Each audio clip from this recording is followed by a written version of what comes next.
Ang buhay ng isang dialysis patient ay hindi lang tungkol sa makina, sa karayom at oras.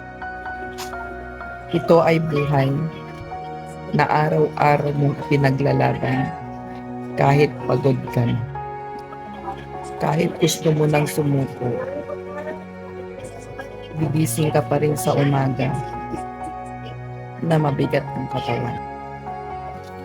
Pero mas mabigat ang isip. Iniisip mo pala kung saan ka kukuha ng pera. Pamasahe mo pagpunta sa dialysis. Mapapaluha ka na. Hindi dahil tamad ka, kundi talagang ubos ka na. Ubos sa lakas. Ubos sa pera. Ubos sa papa. May mga araw na hindi mo na iniinda ang sakit ng tusok ng mga karayom. Pero alam niyo kung anong mas masakit. Yung hiya. Hiya na humingi. Hiya na umasa.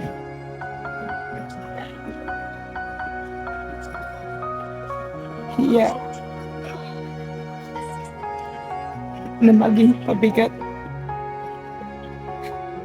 sa paningin ng iba.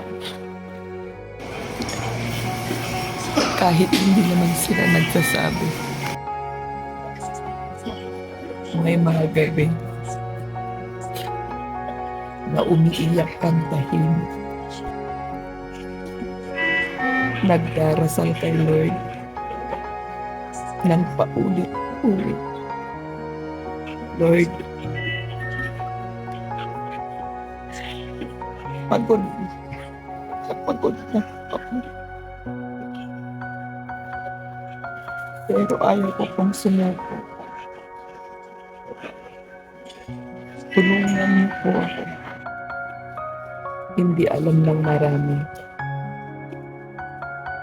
na ang isang dialysis patient ay hindi lang lumalaban para mabuhay. Lumalaban din kami para manatiling may dignidad, para manatiling may pananampalataya, para manatiling ngumiti kahit may takot kung hanggang kailan pa.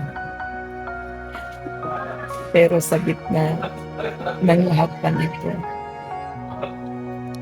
may himala. May mga taong biglang dumarating. May mga tulong na hindi mo inaasa. May lakas na galing sa Diyos na hindi mo maipaliwanag. At doon ko mararamdaman na kahit mahina ang katawan, malakas pa rin ang Diyos na kumakapit sa akin. Ang buhay namin bilang isang dialysis patient ay kwento ng sakit, ng luha, at ng pagod. Pero higit sa lahat, ito ay kwento ng isang pananampalataya, pag-asa, at himalang kailanman ay hindi nauubos. Kung ikaw man ay kagaya kong dumadaan sa ganitong laban, hindi ka nag-iisa. Nakikita ka ng Diyos at hindi niya kailanman pababayaan ang mga anak niyang patuloy na lumalaban. Ang sabi sa Isaiah chapter 41 verse 10.